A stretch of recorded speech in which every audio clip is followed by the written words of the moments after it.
Labas, aš esu meistras Romas. Dabar aš noriu Jums papasakoti apie išsiplėtimo indo patikrą. Pirmas žingsnis. Mes turim vizualiai apžiūrėti išsiplėtimo indo korpusą. Ar nėra jame nutekėjimų, surūdijusių vietų, įlenkimų. Antra, ką mes privalom atlikti, tai patikrinti guminės membranos sandarumą.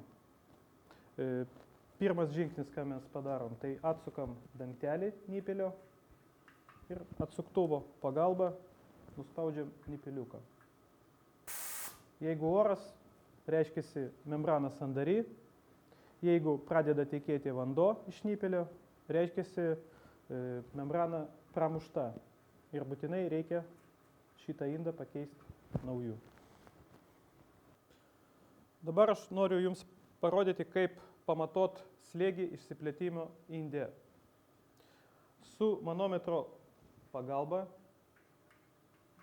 mes galim pamatot slėgį. Gražiai pridedam.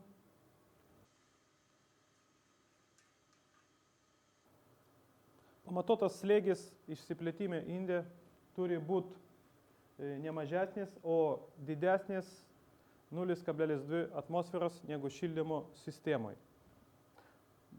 Šiuo metu manometras rodo 3,5 atmosferos, o sistemoje 3,7. Reiškiasi, nepakanko pas mus slėgio. Tai mes dabar turim pakelt spaudimą išsiplėtimo inde iki 3,8 barų. Su pompos pagalba arba kompresoriaus pagalba mes atliekam šioks veiksmus.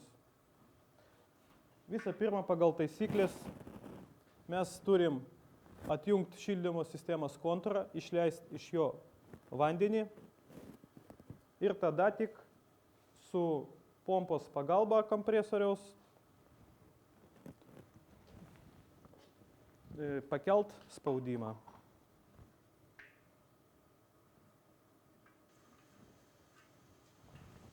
Pridedam, užfiksuojam ir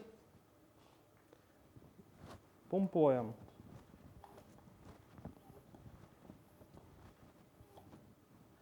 Mes dabar matom, čia kaip pompo yra pas mus manometras, mes matom, kad jau čia kažkur tai rodo 3,8, reiškiasi pakanka, išimam.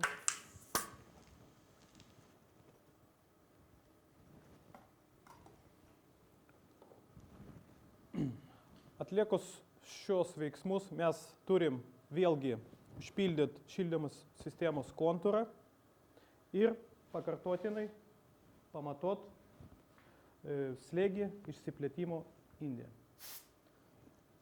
Pamatavom, pažiūrėjom, kad viskas atitinka mūsų matavimais ir užbaigėm šį darbą. Dar norėčiau paminėti,